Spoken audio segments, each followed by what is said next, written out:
কোনোভাবে এখানে নতুন করে কোনো অশান্তি না তৈরি হয় তা নিয়ে কিন্তু কথা বলছেন। আমি একবার বৈশ্বনাথের সঙ্গে কথা বলবো। বৈশ্বনাথদা, ডিসি ভোলানাথ পাণ্ডে এসেছিলেন, তার সঙ্গে আপনি কথা বলেছেন। আমরা দেখলাম আপনি বলছিলেন যে পর্যাপ্ত ব্যবস্থা নিতে হবে মানুষের মধ্যে, যাতে আতঙ্কর পরিবেশ না থাকে এবং কনফিডেন্স ফিরিয়ে আনা যায়। কী বার্তা দিলেন পুলিশকে? দেখুন, আমি আর চৈতালি না এখানে প্রতিটা ঘরে ঘরে মানুষকে চিনি, আর ৩৬৫ দিন থাকি। যারা গোলানোর চেষ্টা করেন তাদের এতে কোনো লাভ হবে না। এরা সব আমার ঘরের ছেলে, আমি এদের পরিবারের সন্তান। আমাদের সঙ্গে ৩৬৫ দিনের যোগাযোগ। এখানে একটা ইনসিডেন্ট হয়েছে, আমি বলেছি যারা কালপিট তাদের এগেনস্টে মেজার নিতে হবে, কাউকে ছাড়া হবে না। এখানে সবাই খেটে খায়, কেউ চুরি করে খায় না। সবাই, কেউ ড্রাইভারি করে, কেউ গৃহ পরিচারিকার কাজ করে, কেউ সাধারণ কাজের মধ্যে থাকে। আর আমি তাদের প্রতিনিধি, চৈতালি তাদেরই প্রতিনিধি, এরা আমাদের লোক। এবার এদেরকে যদি কেউ বিভ্রান্ত করে সেই জায়গাটা আমরা বোঝাচ্ছি। আমরা অশান্তি চাই না, আমার শান্তি বজায় রাখাই কাজ। ঝগড়া লাগানো আমার কাজ না, ঝগড়া যাতে না হয় সেটাই আমার কাজ।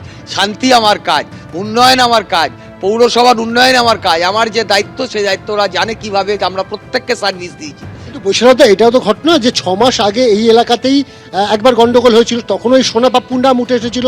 আজ ফের সেই সোনা পাপ্পুর নাম উঠে আসছে, তার দলবলের নাম উঠে আসছে। এটা 6 মাস 8 মাস আগে একটা হয়েছিল, সেটাকে পুলিশ ব্যবস্থা নেওয়ার কথা বলা হয়েছিল, কিছুটা ব্যবস্থা নিয়েও ছিল।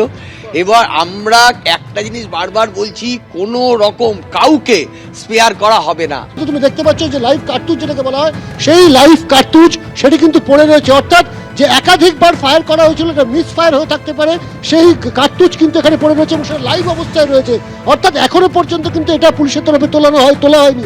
এবং এই যে যখন এখানে লাইভ কার্তুজ রয়েছে ঠিক রাস্তার অপর প্রান্তে, সেখানে কিন্তু দেখাবো যে এখানে কিন্তু গুলির খোল পড়ে রয়েছে, যেটা কিন্তু ব্যবহার হয়েছে। এবং এই মুহূর্তে যে ছবি আমরা দেখতে পাচ্ছি যে কার্যত এখানে কিন্তু সর্বত্র কিন্তু বিভিন্ন জায়গায় এরকম ব্যবহার হওয়া গুলির খোল, আবার কোথাও কিন্তু লাইভ কার্টেজ রয়েছে। এখানে দেখতে পাচ্ছি যে আরও একটি গুলির খোল রয়েছে, যেটি কিন্তু ব্যবহার হয়ে গেছে, কারণ সামনের মুখটি খোলা। অর্থাৎ ব্যবহার হওয়া বুলেট এবং ব্যবহার না হওয়া লাইভ কার্টেজ দুটোই কিন্তু রয়েছে পঞ্চাননতলা রাস্তার উপর। ইতিমধ্যে কিন্তু ডিসি ভোলানাথ পাণ্ডে তিনি ঘটনাস্থলে এসছেন, এসে গোটা এলাকায় তিনি কিন্তু সরেজমিনে খতিয়ে দেখেছেন। কিন্তু তারপরেও দেখা যাচ্ছে যে বিভিন্ন জায়গায় গুলির খোল পড়ে রয়েছে এবং এই যে বোমের যে সুতলি, সেই বোমের সুতলি রয়েছে। স্বাভাবিকভাবে স্থানীয় বাসিন্দাদের মধ্যে আতঙ্ক কাজ করছে, কারণ যে ঘটনা রবিবার ভর সন্ধ্যে 8:30 নাগাদ ঘটেছে, সেই ঘটনায় কিন্তু আতঙ্কিত স্থানীয় বাসিন্দারা। তুমি দেখতে পাচ্ছ যে এখনো পর্যন্ত যে বোম চাষ করা হয়েছিল সেই বোমের দাগ রয়েছে। আমরা যখন ঘটনাস্থলে এসে পৌঁছাই তখনও কিন্তু এই সুতলি থেকে ধোঁয়া বেরোচ্ছিল। অর্থাৎ তাজা বোমা একেবারে চাষ করা হয়েছিল এবং যখন পৌঁছই তখনও তা থেকে ধোঁয়া বেরোচ্ছে। এবং এই যে গোটা পরিস্থিতি এই মুহূর্তে পঞ্চাননতলা রোডে, সেই পরিস্থিতির জেরে স্থানীয় বাসিন্দারা কিন্তু যথেষ্ট আতঙ্কিত হয়ে রয়েছেন।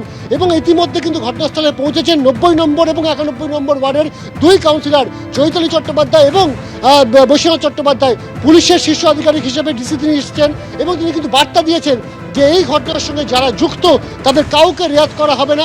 এবিপি আনন্দ, এগিয়ে থাকে, এগিয়ে রাখে।